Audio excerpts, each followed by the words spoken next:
Paz profunda a todos, gratidão eterna pela presença. Aos nossos internautas também, a nossa gratidão profunda. Rogamos a Deus nesse instante divino, nesse lar de esperanças, nessa escola de amor, neste hospital de almas, e também ao Cristo, que prepare as ambiências de nossa consciência, e assim como o laboratório vivo de nossas criações, a nossa própria mente, o manancial dos nossos sentimentos e emoções superiores, a nossa capacidade criativa, que é o nosso pensamento, e, acima de tudo, o iluminar de nossa consciência para que nós possamos decidir e criar, como pequenos deuses que somos, a realidade que almejamos para o nosso e para o bem de todos que caminham conosco nessa escola de luz. O nosso tema de hoje, o poder da oração. Eu ainda não sei o que é, mas tenho uma noção do tamanho desse poder. Porque conforme consta na obra O Filho de Deus, por Joana de Ângeles, psicografia de Edivaldo Pereira Franco, a oração é o mais potente mecanismo no processo da autocura. É o mais perfeito mecanismo de plenificar-se na ação, conforme a obra Rejubila-te em Deus. Orar é iluminar-se de dentro para fora. De modo que, conforme consta no Evangelho segundo o Espiritismo, no item 23 do capítulo 27, a oração é a filha primeira da fé. E no capítulo 19 desta obra, a fé é mãe de todas as virtudes, inclusive do próprio amor. Então, baseado nessas informações preliminares e em experiências próprias, nós vamos falar um pouco da oração. Não aquela que André Luiz recomenda na obra Missionários da Luz, que não façamos, porque ele narra que a prece não é um disco de fácil repetição no aparelho da mente. Ela é poder, é vibração, é energia. E quem ora mobilizando as suas próprias forças, realiza um trabalho de inexprimível significação. Mas conforme Miramês em Horizontes da Mente, quando o espírito não encontra nele o que ele almeja construir, a mente tem autorização de buscar fora aquilo que ele ainda não possui. E é nesse sentido que o autor ainda continua sua fala em Missionários da Luz. Quando a minha mente vincula a uma outra mente mais experiente, a Eurípides Barçanufo, por exemplo, que é o mentor ou diretor espiritual dessa casa, juntos, nós como discípulos ou alunos, ele ou eles como mestres ou professores, geramos elementos para a cura definitiva do corpo ou dos corpos, para a transformação de nossa alma, que é o que está encarnado, e para a iluminação de nossa consciência, que é a nossa totalidade. E Allan Kardec, nesse quesito, em obras póstumas, grafa com extrema clareza. Quando colocamos em pauta um pensamento bem arquitetado, nos conectamos com todas as nossas vivências, com todos os seres dentro de um mundo e com todos os seres em todos os mundos. Mas parece que esse ou aquele não entendeu ainda o que é a oração, tanto que terceiriza para outrem. E Joana de Ângeles, na obra Garimpo de Amor, narra que não tem como terceirizar a oração, já que só recebe os benefícios quem ora. quem recebe os eflúvios da oração recebe apenas estímulos. Basta vocês analisar o capítulo 6 de Missionários da Luz, vocês vão perceber isso claramente. A jovem senhora orava com extremo fervor e com profundo amor ao seu esposo desequilibrado no sexo e em vários outros mecanismos, porque era alcoólatra ou estava naquele momento alcoólatra, comia em excesso e etc. E ele percebeu que uma chuva de pétalas de luzes, de variadas frequências, desciam da sua consciência e mergulhavam no psiquismo daquele personagem. E André Luiz fica encabulado, porque fala, como? A criatura só perturba a esposa, não faz nada, é um peso morto para a sociedade. E recebe pronto? Ou seja, isso fica nele? E Alexandre esclarece, não. Esse patrimônio pertence a ela. Fica o que ele desenvolver por si mesmo. E na obra O Espírito da Verdade, André Luiz complementa. A oração é um mecanismo avançado, por meio do qual criamos os elementos força, que nós chamamos de forças estímulos. Então eu posso enviar para a tua mente, para a tua consciência, forças estímulos. Só não posso enviar a solução pronta, que é o que muitos querem. Conforme sabemos, a ciência em mais de um momento, e agora um cientista que desde os anos 40 comprova por experiência prática o poder da oração no processo da autocura. E nós queremos que alguém ore por nós e resolva os nossos problemas. Embora recebamos alívios, como recebemos na bioenergia, após a água magnetizada, após uma sessão de desobsessão, ou quando assistimos a uma palestra, mas a mudança pessoal do próprio indivíduo após conhecer-se e assumir as rédeas do seu destino, essa sim cura todas as doenças. E estou falando, como eu disse anteriormente, de experiência própria. Porque não foram as mais de 400 cirurgias feitas pelos espíritos que me curaram. Não foram os incontáveis passes que me curaram. Nem as orações amorosamente dirigidas por incontáveis amigos, deste e de outros planos. Mas foi quando eu resolvi colocar a mão na massa e estudar essa doutrina que nos ensina a pensar, a raciocinar, a duvidar, a indagar. Essa ciência que nos ensina a fazer, que nos propicia o discernimento na ação. E essa moral, que nós chamamos de evangelho, que é uma força, vitalidade e vida imanentes em nossa própria consciência. Se eu colocá-la na ação, eu vou me libertar de todas as perturbações. Porque conforme Joana de Ângeles, em várias obras, e em especial na obra Plenitude, o amor é o mais potente antídoto para a cura de todas as doenças. Porque ele gera, ele nutre, ele organiza e mantém a vida em todas as suas expressões. E a autora chega à conclusão na obra Espírito e Vida que o amor é o evangelho na ação.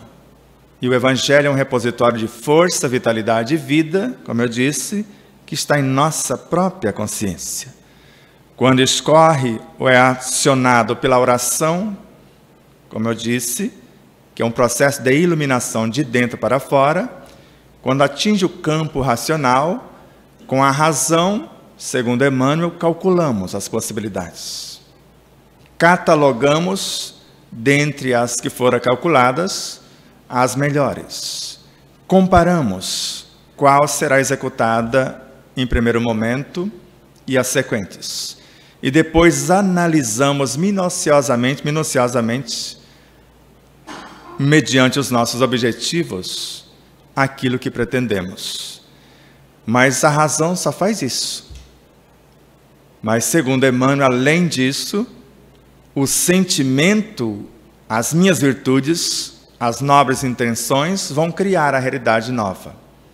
Vão edificar aquilo que foi criado, alimentar o que foi edificado e iluminar o que foi alimentado. De modo que, se eu tenho uma noção, mesmo que muito básica, do que é o espírito e do que sou eu como alma encarnada, com a função de compreender e animar conscientemente este corpo, porque esse corpo, que ora animo, conforme o item 24 do capítulo 4 do Evangelho segundo o Espiritismo, ele vai evoluir até se confundir com o perispírito. Então esse aluno vai evoluir até se transformar no mestre.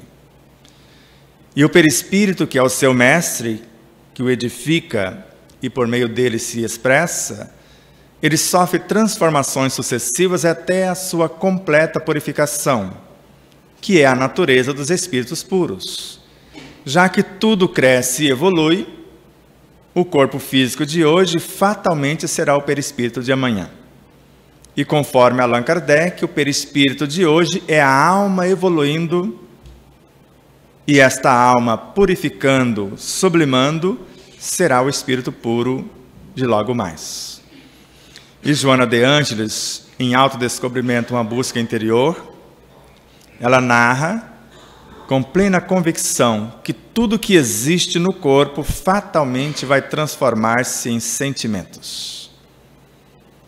E já que esta obra, ou esta casa, esse lar de esperanças que ora nos recebe, nasceu sobre orientações de Francisco Cândido Xavier, de Eurípides Barçanufo e outros, é justo imaginar, nas palavras de Chico Xavier, por exemplo, em várias de suas obras, dentro desse processo que estou falando, e começando por apontar a primeira das mais de 500 obras que foram trazidas a lume por esse espírito que, segundo vários amigos espirituais, e principalmente pelas confidências de Moab José, residente no Maranhão, está à frente do Pouso, uma casa espírita que dá esperança a muitas criaturas, em especial agora, criou uma ambiência para acolher as crianças portadoras de câncer. Então ele conviveu pessoalmente com Francisco Cândido Xavier e nos confidenciou que ele pôs muitos nomes nos seus livros, por orientação dos espíritos, mas a maioria das informações era do próprio Chico. Ele era mais evoluído do que a maioria, senão todos os espíritos que manifestaram por ele. Confidência desse moço que está encarnado. Se tiver dúvida, vai lá conversar com ele. Porque eles conversavam com ele no particular, e muitos dos amigos tinham vidência, clarividência, audiência, e não estava vendo nenhum outro espírito ali. Estava vendo o Chico falar de assuntos tão profundos que ainda não tinham sido grafados em livros. E na obra Parnaso de Além Túmulo, no poema de Augusto dos Anjos, está muito claro que tudo que a poeira cósmica elabora na sua atividade interminável, o anseio da vida, a onda sonora que percorre o espaço imensurável, vai transformar-se em luz e mais tarde em sentimentos, no assombroso prodígio das existências. Então, se tudo cresce e evolui, voltando à pauta da questão 540 do Livro dos Espíritos, tudo para mim é tudo. E eu posso olhar para uma batatinha de hoje e imaginá-la humana amanhã. Ela pode humanizar-se por outro meio ou humanizar-se em mim se eu souber acolhê-la e transformá-la em partes integrantes da minha consciência biológica. E conforme consta no Evangelho segundo o Espiritismo, no item 8 do capítulo 11, onde está muito claro que no início nós temos apenas instintos. E Hernani Guimarães Andrade, na obra Psiquântico, narra que tudo que existe no corpo físico fatalmente vai transformar-se em instintos, que, conforme Pietro Baldi em A Grande Síntese, são pequenas almas. Os instintos, componentes do nosso subconsciente, encarregam-se da edificação e manutenção da vida biológica e perispirítica. Como instintos, eles matam para que esses corpos possam viver. Porque a vida tem duas características que me encantam profundamente. Para nascer, ela precisa morrer. E para viver, ela precisa matar. Quantas criaturas morreram hoje para que você estivesse aqui ou não tomaste o café da manhã? Se renunciou, você inspirou.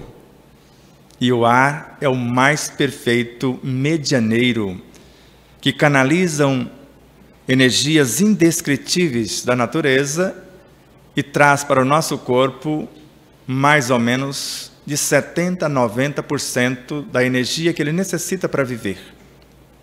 Quem sabe respirar, come menos. Quem não sabe, come mais. Quem sabe que uma leitura enobrecedora alimenta a própria alma, alimenta a mente, o perispírito e o corpo. Assim como, por exemplo, e nós que estamos visitados pelo câncer, esta música, quando sabemos ouvir, quando temos ouvidos de ouvir, quando temos a harmonia em nós, para perceber a harmonia da obra, ela tem o poder de dizimar 1/3 das células cancerígenas, muito mais do que a quimioterapia faz. E só dizima as células enfermas, não como faz a quimioterapia, que dizima todo mundo que está pela frente. Ela deforma o 2/3 das células cancerígenas. Agora imagine uma população vendo 1/3 sendo morto. Outro deformado. O 3º sai na carreira. Eu falo por mim. Porque não tem como ficar numa ambiência onde está morrendo uma parte, a outra sendo deformada, e nós ficarmos de braços cruzados como essas células cancerígenas, que são as mais inteligentes e as mais belas que existem, conforme a medicina acadêmica atualmente classifica. E eu sei de que eu estou falando, porque já passamos por 14 processos cancerígenos e sabemos o que é. Por ter estudado oncologia, medicina chinesa e várias outras terapêuticas no passado recente e até remoto. E quando oramos, de acordo com as informações de Allan Kardec no Livro dos Médiuns, nós criamos átomos. E conforme a Gênese, na lição A Gênese Orgânica, do próprio Kardec também, e eu falo do próprio Kardec, porque a obra A Gênese é fruto da sua inteligência, da sua expertise, da sua consciência em 90%. Ele buscou diretamente na sua fonte. E o restante das informações, Camille Flammarion buscou na sua consciência, porque é na própria obra que encontramos Kardec explicando que o Camille Flammarion, astrônomo, estava psicografando ele próprio com outro nome, Galileu, que era um outro estágio, uma outra vivência da mesma consciência, do mesmo espírito. E tudo é feito de átomos, todos os corpos da natureza. E se ele nos ensina a criarmos átomos, transformá-los em alimentos ou em medicamentos, na obra A Gênese, no capítulo 14, ele nos ensina a criar moléculas saudáveis. Ou desprendê-las do nosso perispírito, que é uma fonte permanente de energias, e transportá-las para o físico para curá-lo. Mas como que eu posso criar um átomo se eu não tenho noção do que é? Como que eu posso criar uma molécula se eu não tenho ideia do que seja? Criar uma célula a partir da combinação das moléculas, se eu não sei o que significa? E se eu quero criar um tecido, se eu não sei qual a característica da célula do tecido que eu quero criar? Por exemplo, O nosso corpo biológico, conforme a ciência acadêmica, ele deveria ter, ou deveríamos conhecer, 4 tecidos básicos. O tecido epitelial, o tecido conjuntivo, o tecido muscular e o que faltou? O tecido nervoso. Mas quando falamos de tecido muscular, no mínimo tem 3 subdivisões: o liso, o esquelético e o cardíaco. O tecido conjuntivo, no mínimo 5 subdivisões iniciais: o propriamente dito, o cartilaginoso, o adiposo, o sanguíneo e o ósseo. Mas se eu pautar a minha lente no tecido sanguíneo, no mínimo vou subdividi-lo em 4 divisões: nas peças de reposição das células, as plaquetas, nos leucócitos, nas hemácias e no plasma. Mas se o meu foco for no plasma, que forma 55% do volume, 95% é água. E agora, com que eu vou enriquecer o meu sangue? Com refrigerantes?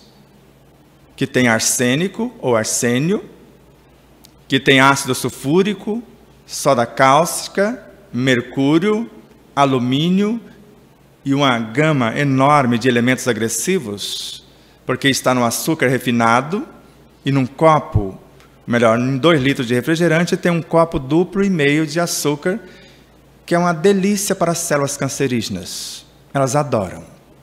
É com isso que eu vou enriquecer o meu sangue? Ou com pensamentos perturbados, com emoções desgovernadas, com leituras deprimentes, com músicas perturbadoras? E a ciência chega à conclusão que alimentar-se é tudo que canalizamos com o nosso psiquismo para dentro de nós, com o nosso modo de pensar, de sentir, de falar e agir. Ou seja, não é só o que comemos, é o que vemos, é o que lemos, é o que ouvimos, os ambientes, os relacionamentos e tudo mais. Então, quando eu falo de oração, eu começo a dizer, é hora de ação. Mas precisa ser uma ação consciente, porque não basta ter a ciência do que eu preciso alimentar o meu corpo. Eu preciso ter consciência do que o meu corpo necessita. E com Kardec, conforme o Dr. Charles Richer em Tratados de Metapsíquica e José Herculano Pires em Agonia das Religiões, Kardec doutorou-se em medicina. Foi médico e clinicou por algum tempo. Ele narra em A Gênese que se o médico soubesse do valor do magnetismo das palavras, ele curaria o paciente ou os pacientes com as palavras, que tem o poder de interferir no físico e no moral de quem está ouvindo. Quando verbalizo o que penso, o que sinto, segundo Miramês e Emmanuel, eu estou transferindo para dentro de quem me ouve partes do meu próprio espírito. As forças e estímulos que nós estávamos mensurando. Então, quando eu tenho ciência, conforme o Kardec, professor de medicina e terapeuta, o sabor depende da educação do paladar, não do tempero que eu vou colocar no alimento. Porque a maioria dos temperos detonam tudo que existe de nobre nos alimentos. Mas agrada o paladar, a gente come. Quando não deveria ser assim. Se eu começo a cortar a beterraba, eu já começo a comê-la, in natura. E assim com a cenoura e com vários outros, porque o sabor depende da educação do meu paladar. Se eu posso criar átomos, quando eu uno um átomo com outro, eu dou o sabor que eu quiser para o alimento que eu estou comendo. Mas se ali já tem átomos, tem moléculas, tem células, tem tecidos, é justo que eu mastigue até desmembrar esses tecidos. Até que eu dissocie em estado molecular e, em especial, em estados atômicos.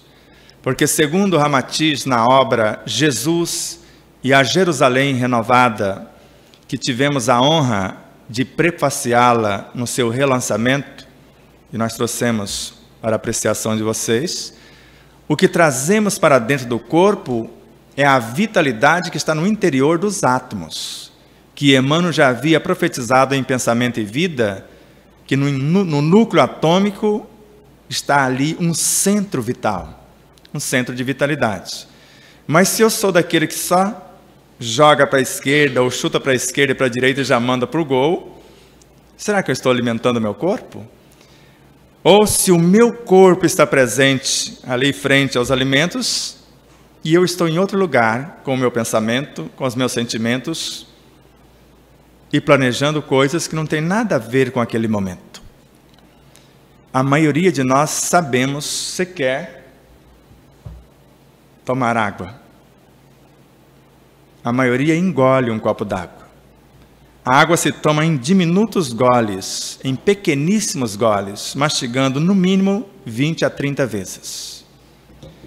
Mas alguém pode questionar, vamos conseguir morder na água? Dificilmente não vamos perceber isso. Mas vamos colocar em ação 35 milhões de pequenas glândulas que estão no interior da boca, e quando nós mastigamos, no gesto de abrir e fechar a estrutura mandibular, nós abrimos essas glândulas, elas começam a assimilar a vitalidade que está na água. E quiçá os seres, porque Camille Flammarion narra que já tem seres com 1/1000 de milímetro, já com músculos, instrumento de nutrição, de percepção, de locomoção, dentro da água. E eu fiquei perguntando se seriam esses os pequeninos que Jesus nos recomendou, que tudo que fizéssemos a Ele, estaríamos fazendo a Ele, Jesus. E eu percebi que não era. Porque menores do que esses são os elementos que compõem a matéria mental. E a matéria mental é sempre composta de seres vivos incontáveis, conforme o instrutor Gúbio, na obra Libertação, de André Luiz. E é com essa matéria mental, que foi uma transmutação do fluido universal, que vamos construir os infracorpúsculos, segundo Emmanuel na obra Roteiro. O mundo subatômico com o qual vou vitalizar os meus próprios átomos. Construir os átomos para vitalizar as minhas moléculas. Construir as moléculas para vitalizar as minhas células. Ou essas para a vitalização dos tecidos. Se eu sei fazer isso. Se eu não sei, eu estou à semelhança de alguém à beira do poço morrendo de sede. Porque se sou um espírito com quase a idade do universo, será que ainda não sei fazer nada como espírito? Porque Joana de Anjos grafa isso na obra Encontro com a Paz e a Saúde. E em O Ser Consciente, ela enfatiza: o espírito sabe o que fazer, como fazer e quando realizar. Se eu não sei nem o que sou, eu não sou o espírito. E ela narra isso também. Eu sou um ponto dessa autoconsciência pura. Conforme a autora, como se fosse uma semente de uma das laranjas, de um pé de laranjeira repleto de frutos, que é o espírito. E o Dr. Sérgio Felipe de Oliveira, doutor e mestre em psiquiatria, neurocirurgia, cientista dos mais renomados, ou se não o maior cientista atualmente que pesquisa a glândula pineal em nosso planeta, professor de medicina, espírita. O primeiro espírito que eu deveria receber numa reunião mediúnica é o meu. Primeiro tenho que saber o que eu sou, e foi exatamente o que fizeram a Kardec, e está grafado na Revista Espírita. A manifestação da consciência do próprio indivíduo, que na maioria das vezes, conforme consta no Livro dos Espíritos, na questão 455, quando a alma é afastada do corpo, ela olha para um lado, vê o seu espírito, a sua consciência, a soma de todas as suas vivências. Ela olha para o outro, vê o seu corpo, e percebe o corpo conversando com o espírito, e ele com o corpo, e eles se entendem, porque o corpo é uma criação do próprio espírito, conforme está na Gênese, no item 27 do capítulo 2º. Então, se o corpo é uma criação do espírito, ele sabe o menor movimento da menor das partículas, conforme está nessa lição. E eu, a alma, não sei nem do que é feito o meu corpo, principalmente o que eu deveria dar para o meu corpo, porque eu dei sim, durante anos, mais de 5 litros de refrigerante por dia, de um refrigerante que destrói a estrutura óssea. 36 litros por semana. Eu não sabia que isso induzia-me ao suicídio. E hoje nós estamos pesquisando, e está sendo feita uma pesquisa que está perturbando algumas mentes no meio espírita, porque para o meio espírita é assim: tudo que eu disser, eu, Sebastião Camargo, eu tenho que falar a fonte. E eu falo aqui agora em alto e bom som, ao vivo e a cores. A fonte é o cosmos. E eu, microcosmos, contém o macro.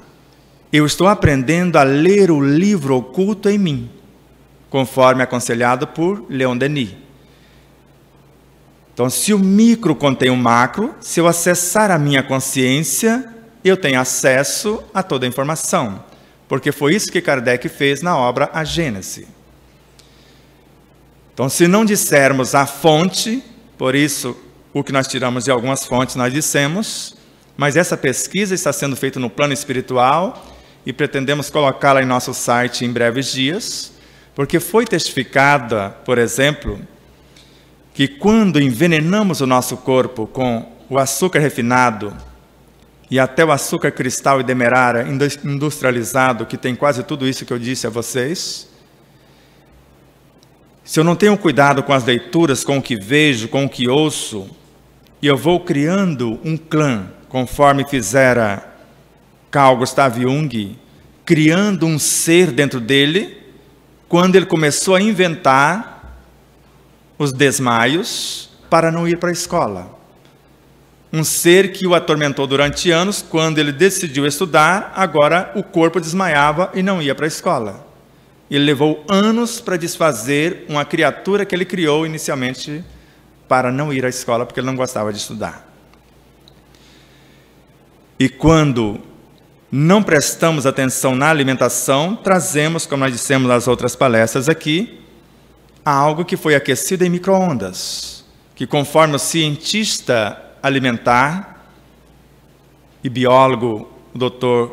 Tiago Rocha, que estuda o mecanismo do micro-ondas e narra que nem para inimigos deveríamos presentear, porque ele destrói mais de 97% de tudo que é útil e nobre nos alimentos e transforma vários em cancerígenos. E conforme outra sumidade em nutrição, que é o Dr. Lair Ribeiro, um celular é um micro-ondas menor.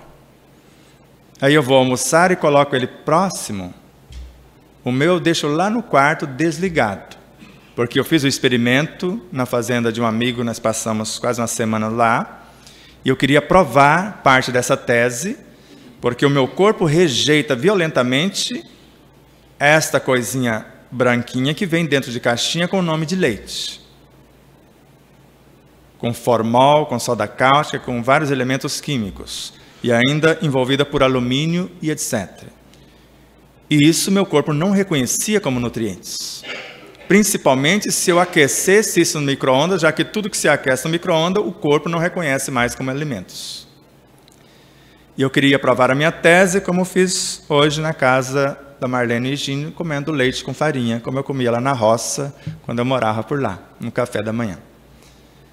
Mas não tivemos o leite in natura, mas tivemos o pasteurizado, que já destrói só nos 60% de tudo que é nobre e útil no leite, no choque térmico que ele sofre. E lá eu fiquei tomando o leite tirado lá da hora, in natura, com as vacas bem cuidadas, com toda a tecnologia que vocês possam imaginar, e não senti coisa alguma. Comi a carne suína, porque era um experimento, e eu não tenho esse radicalismo quando não tinha também Chico Xavier. Embora carnívoro, a maior antena psíquica que eu conheço no último século no planeta Terra. O maior referencial encarnado para mim.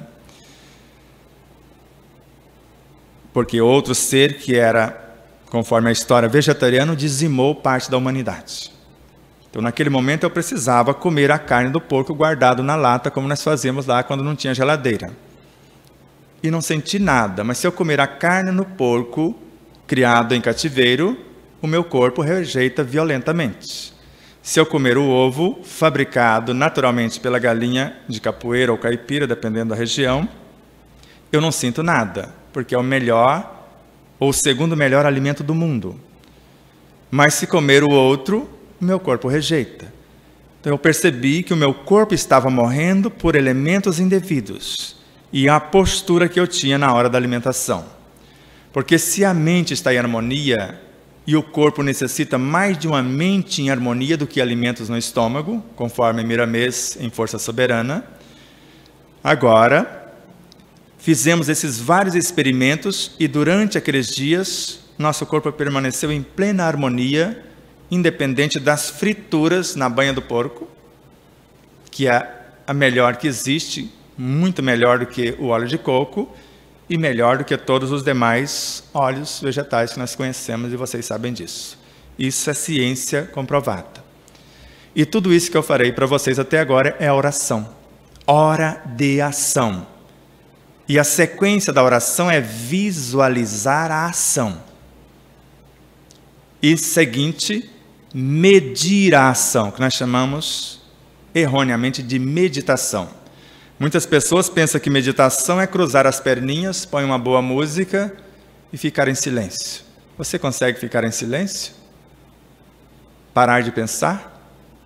Se você conseguir acalmar o seu corpo, mergulhar a tua consciência no seu corpo, através de uma bela e consciente respiração, um magnífico relaxamento, uma nobre concentração de energias, se você souber fazer isso, ele te permite ir ali e voltar. Mas tem que assumir o compromisso de voltar, como dizia Chico. Disciplina não é uma cela trancada, não é o corpo que não me deixa sair. É a chave que me permite abrir a porta, ir lá fora e depois voltar. E quando nós sabemos disso, como eu estou, quem tem clara evidência está vendo, eu não estou no corpo desde quando comecei a falar. E muitas vezes nem aqui estou buscando informações de outras frequências de outros lugares. Vários Deus da minha própria realidade estão falando com vocês e vários amigos espirituais nos orientando para que possamos falar com vocês, porque a palestra, nos últimos 2 anos, ela brota no ambiente. Não mais a nossa tola vaidade de querer expor um conteúdo, mas o que for necessário conforme as consciências que se congregam para a ambiência que nos acolhe. Então, quando falamos de meditação, é um estado de mergulho na própria consciência, onde não existe mais o racional. Ali sou eu, o ser virtuoso que vou sentir, que estou em todas as partículas como onipresença, como consciência imortal. Como um ser onisciente da minha realidade. E como um ser onipotente que pode construir ou reconstruir o que for necessário. Porque a energia do meu corpo se renova totalmente em alguns dias, segundo Camille Flammarion. Na obra A Morte, o Seu Mistério, volume 1. De modo que, se eu souber que a oração é a minha pauta de trabalho, é um ser que eu estou criando, conforme eu disse, é a filha primeira da fé. É um ser que eu crio de acordo com a minha inteligência, se a minha fé for racional. Ou com a minha consciência, com as minhas virtudes, se eu estiver falando de fé vivenciada. Com a fé racional, eu sei. Com a fé vivenciada, eu sou. Se eu sou aquilo que penso e vivo aquilo que falo, com um nobre propósito no campo racional, apresentando a minha proposta para a minha própria consciência, ela vai abrir os espaços e permitir que eu vá nesse oásis, já que orar é iluminar-se de dentro para fora. E conforme Leon Denis nos orienta, após estar lá, e no meu caso, segundo as orientações dele, eu faço um processo de introspecção usando a honestidade. Que o meu sim seja sim. Dentro da minha pouca experiência, do meu parco conhecimento, eu estabeleço o meu vir a ser. e apresento para a minha consciência, e no meu caso, eu quero ser mais pacífico, porque tem hora que apresenta verdadeiras... Vou mudar a frase, porque ia ficar pesado o que eu ia dizer.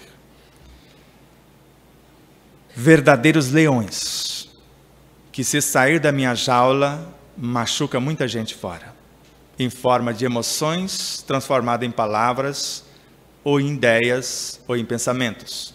E segundo Eurípides Barçanufo, pensamentos, ideias e palavras não verbalizadas são entes vivos que ficam em torno de quem os cria, ajudando ou desajudando durante a vida física e, como é nossa criação, segue conosco após o desencarne.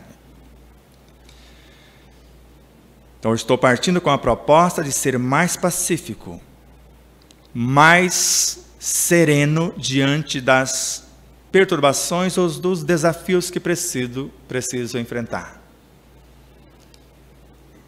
Mais harmônico ou mais saudável pelo respeito à vida e às leis. E mais feliz à luz do dever fielmente cumprido, gerando a paz em minha consciência. Porque o dever, conforme o Evangelho segundo o Espiritismo, é a lei da vida. E ele resume na prática todas as virtudes. Então ele representa na vivência todas as virtudes. E eu estou trazendo essa pauta para o meu campo racional. Ser mais pacífico, mais sereno, mais saudável e mais feliz. E com isso eu preciso trazer no mínimo 3 entidades, porque virtudes são seres. Se instintos são pequenas almas, virtudes são altas entidades em nossa consciência, conforme a Amélia Rodrigues. Hoje nós não trouxemos o livro, né? Mas deve ter ali na livraria, Pelos Caminhos de Jesus, de Amélia Rodrigues, capítulo 23, o Anjo da Misericórdia. Vocês vão perceber que fé, esperança, caridade e misericórdia são entidades de alta hierarquia. E as entidades que compõem a minha consciência começam a expressar-se por meu centro coronário, por exemplo. No centro desta magnificente espaçonave chamado centro coronário, tem 12 pétalas mais nobres. A coragem, a gratidão, a esperança e etc. E eu preciso, no mínimo, encarnar no meu mundo racional, na alma que sou, gratidão pela vida, esperança de melhoras e alegria de viver. Sabendo com Miramês que a alegria abre os espaços em meu psiquismo, da mente ao físico, para que esses elementos nobres e novos possam mergulhar e transformar-se em leis, em novas estruturas hormonais, na ocitocina e vários outros elementos que pacificam e provocam o bem-estar. Ao mesmo tempo, a esperança que é a doce presença do amor, segundo Joana de Ângeles. Se ela narra que o amor gera, nutre, organiza e mantém a vida em todas as suas expressões, e se a esperança representa o amor, então ela tem energia para gerar, para nutrir, para organizar e manter a vida em todas as suas expressões. E a gratidão, para a autora na obra Psicologia da Gratidão, é a pauta de trabalho. Então, gratidão é comprometimento de vivenciar aquilo que prometi, aquilo que apresentei na pauta. Então, um grão de trigo, se ele quer agradecer, ele se deixa matar para transformar-se em pão, segundo a autora. Então, agora, por conta do horário, vamos orar, então. Eu pretendo isso. Cada um no seu tempo, na sua pauta.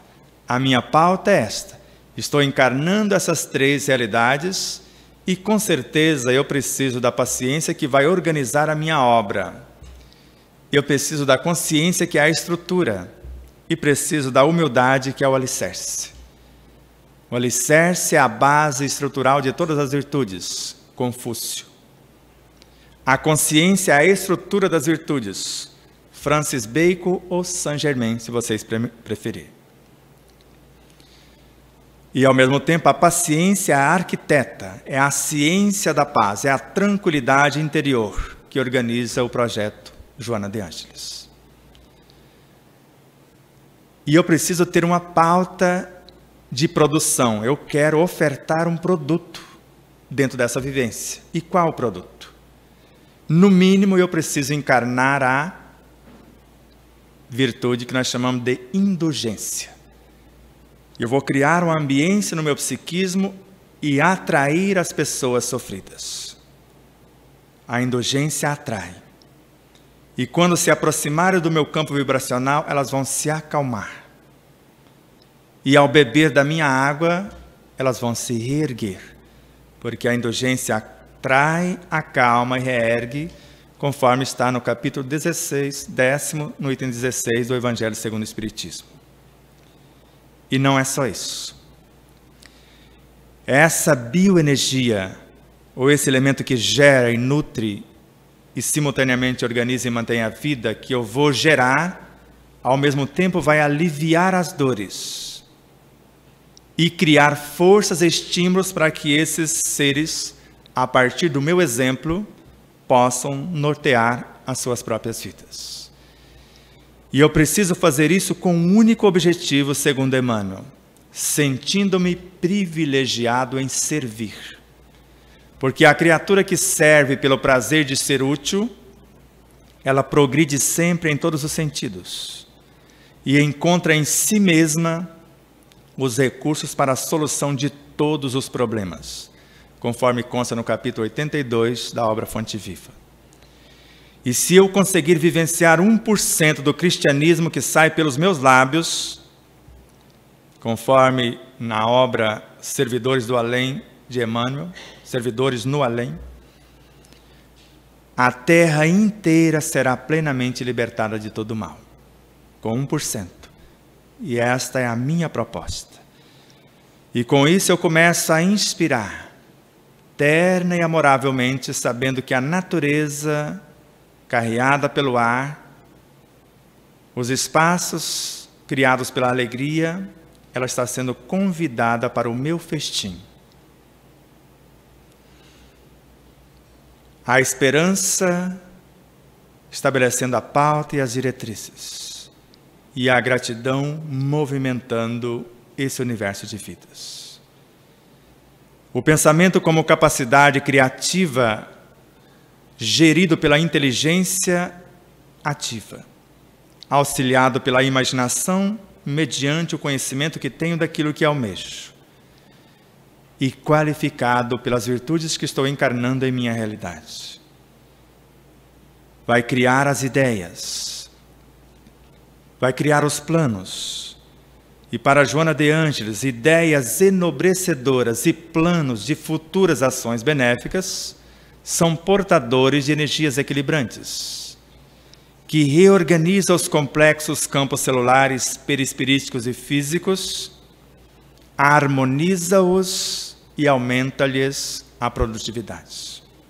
Ideias e planos. O indivíduo deve concentrar-se numa visão saudável, fisicamente, psiquicamente, emocional, moral e espiritualmente. Projetando-se no tempo, vendo-se daqui a pouco em condições de equilíbrio, vendo-se recuperados. E o segredinho para dar certo, assumindo as novas responsabilidades, mastigar de 30 a 80 vezes, por exemplo. Você faz isso? É bom pensar nisto. Porque hoje eu como 10 vezes a menos do que eu comia há 10 anos atrás, por mastigar mais. E ainda estou comendo muito. E basta eu exagerar um pouquinho que o meu corpo chora. A dor é dilacerante por o excesso. E Kardec, em Obras Postas, dizia que o excesso de alimento gera enfermidades.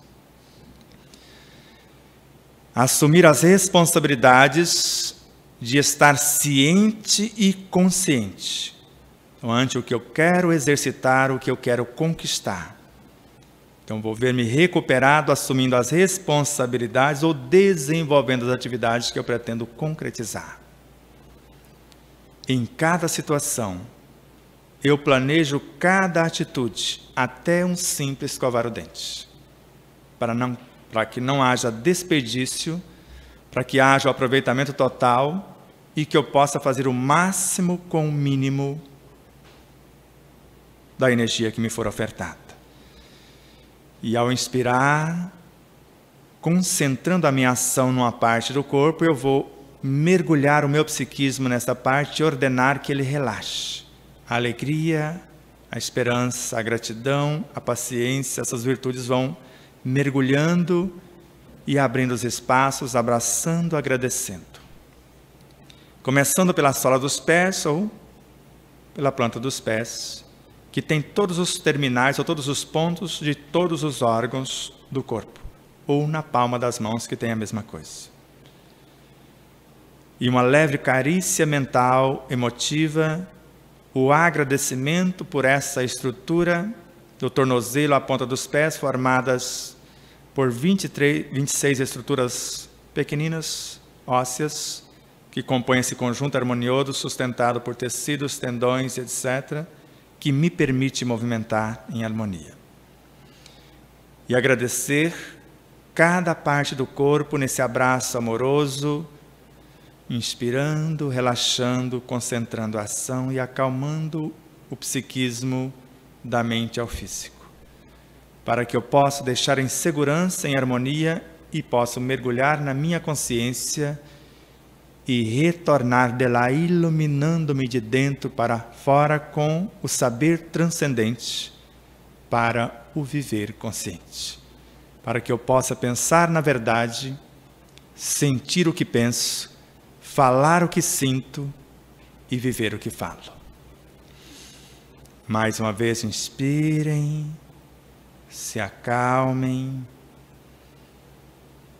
e volte normal. Agora imagine fazendo algo semelhante quando vocês tomam água. Porque a água, segundo o Dr. Deepak Chopra, como um ser vivo, que foi testificado pelos engenheiros de alimentos no Instituto Aeroespacial da cidade de Stuttgart, que o nosso irmão Carlos, quando nós falamos isso, ele estava lá, naquela época estava na Alemanha, eu falei para ele dar uma chegadinha lá e tirar a limpo para nós. Então a água é um ser vivo que registra em meio segundo o que pensamos, sentimos, falamos e fazemos. E quando eu te sirvo a água, você está levando o meu universo para dentro do seu. Se eu enriqueci com os meus bons fluidos, emanados das minhas virtudes, você pode até ter um estímulo, mas eu posso dizimá-la, dependendo do que eu vou te servir, conforme está na Gênese com Kardec. E em todas as nossas atitudes, eu vou lavar uma roupa, é um simples lavar? Eu estou evangelizando minha roupa. Como eu estou passando a roupa? Então, o cuidado com a vida, porque tudo é vivo. Porque se eu deixo de usar uma roupa, ela apodrece. Se eu uso, ela se renova. Se eu deixo de usar um calçado, ele apodrece. Se eu uso, ele se renova. Se eu sei usar o carro, que é o nosso caso, um carro de um porte não tão pequeno, que faz até 13 km com 1 litro de etanol, quando eu estou em harmonia. Quando não estou, ele baixa para 8, 7 e até 5. Se os assuntos forem desagradáveis, e o carro pode até quebrar na estrada, dependendo dos assuntos, como nós temos provas e fatos acontecidos. Então, em tudo que formos fazer, a primeira atitude é querer, segundo Leon Denis. A segunda atitude é saber o que eu estou querendo. E a terceira é fazer o que eu estou sabendo. E querer para o autor é fazer convergir todas as minhas potências, toda a energia que eu possuo para o alvo que eu quero conquistar, para aquilo que eu almejo governar. Mas eu preciso, é essencial saber as forças e as leis que eu vou movimentar. Porque do contrário eu posso ficar aprisionado nas minhas próprias criações. E acima de tudo, amar. Fazer com amor aquilo que faço. E normalmente, como nos ensina Emmanuel, o ideal é amar o que fazemos e não fazer somente o que amamos. Se eu amo o que faço, nem trabalhar, trabalho, porque o trabalho com Jesus é lazer. Então, estou trabalhando 8 horas e, na realidade, é lazer porque eu amo o que faço. E se eu amo o que faço, não há desgastes. E, ao mesmo tempo, se eu estou nas 8 horas seguintes, que seria o lazer, eu estou trabalhando, porque eu estou exemplificando aquilo que eu acredito. E se eu vou para o sono, quem vai repousar tecnicamente é o meu corpo. E vocês sabem que não repousa, como nós pensamos. Se eu, espírito, vou trabalhar, vou aprender, vou fazer algo novo, mediante o que eu estou fazendo por lá, eu envio a vitalidade para rejuvenescer, revitalizar cá, porque o corpo continua funcionando e gastando energias. Então eu posso, após um sono de 1 hora ou 2, ou no máximo 5, trazer o que eu necessito, porque há pessoas que dormem até 12 horas ou até mais e voltam mais cansados do que foram dormir. E precisamos pelo menos saber dormir, saber comer, ou estar presente naquilo que estamos fazendo. O nosso carinho, a nossa gratidão a tudo e a todos os seres, em especial a vocês que estão aqui, os nossos internautas, as rádios webs, inclusive essas rádios transmitem principalmente a Rádio Portal da Luz, não sei das demais, até eu aproveito para perguntar às demais, que estão retransmitindo os nossos programas ao vivo ou inéditos, todos os domingos, às 17h30, no horário de Brasília. Então, a Rádio Portal da Luz transmite simultâneo. Eu não sei se ela manda para esse pool de rádios, mas quem quiser assistir o programa inédito ou ao vivo, quando eu estou viajando, deixo programas gravados. Então, durante os 14 anos de programas na Rádio Boa Nova e os mais de 12 anos na TV Mundo Maior, nunca repetimos um programa por falha nossa. Sempre tínhamos 3 meses, até 6 meses de programa gravados, lá para ser colocado em pauta. Agora, antes de viajar, a gente tem o cuidado de deixar o programa, como amanhã, programa de perguntas e respostas, baseado nas respostas anteriores. No programa seguinte, um musicista que estudou e estuda ainda música, o poder terapêutico da música em nossas vidas. E se quiser nos acompanhar, como o Carlos disse, no nosso site, despertardaconsciência.com.br, tem a nossa TV web, que está funcionando 24 horas por dia. O programa vai ao vivo pelo canal do YouTube, lá tem um link. Se vocês nos derem a honra de se inscrever, clicar naquele sininho, antes da transmissão, 10 minutos antes, vem o link para vocês, para nos acompanhar. Se nos ajudar, curtindo, se for positivo, nos ajuda a propagar. Se não gostar, clique também em não gostei, para isso não continuar. Tem que ser sinceros. Agora, não recuse uma coisa só porque você não compreendeu. Tenha a humildade que o sábio, para estudar algo que ele desconhece, ele deixa de lado o seu saber. Porque um estudo novo ou algo que eu desconheço, eu não posso estudar com ideias preconcebidas. E a Marlene vai ler um trechinho do prefácio da obra Jesus e a Jerusalém Renovada, que foi editada pela editora Liberdade e Consciência, que era a antiga editora Bezerra de Menezes, que também tem a Mega Livros como distribuidora. E a editora que, como primeiro trabalho, fez isso aqui com a nossa obra. Esse é o primeiro trabalho da editora Liberdade e Consciência.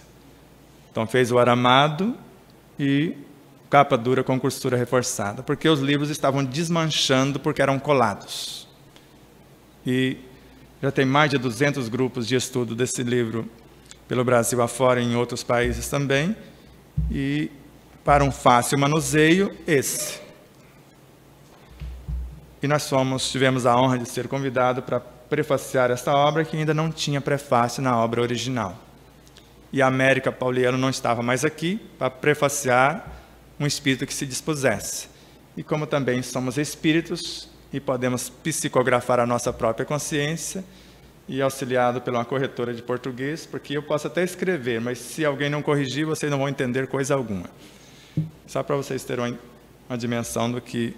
E fomos convidados, após a aprovação desse prefácio, a prefaciar a obra Brasil, Terra de Promissão, que foi por América também, e será trazida de volta a Lume, porque essas obras esgotaram e não tinha mais.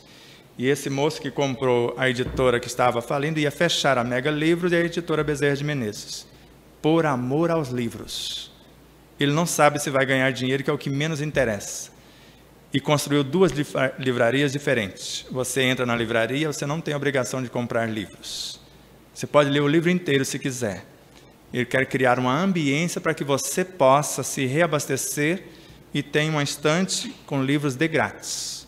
Só pode levar um. E se estiver lá parado, traz para cá. Então, um ambiente totalmente diferente do que eu já vi. Mas a intenção dele é o amor aos livros, à informação. Muito obrigado mais uma vez.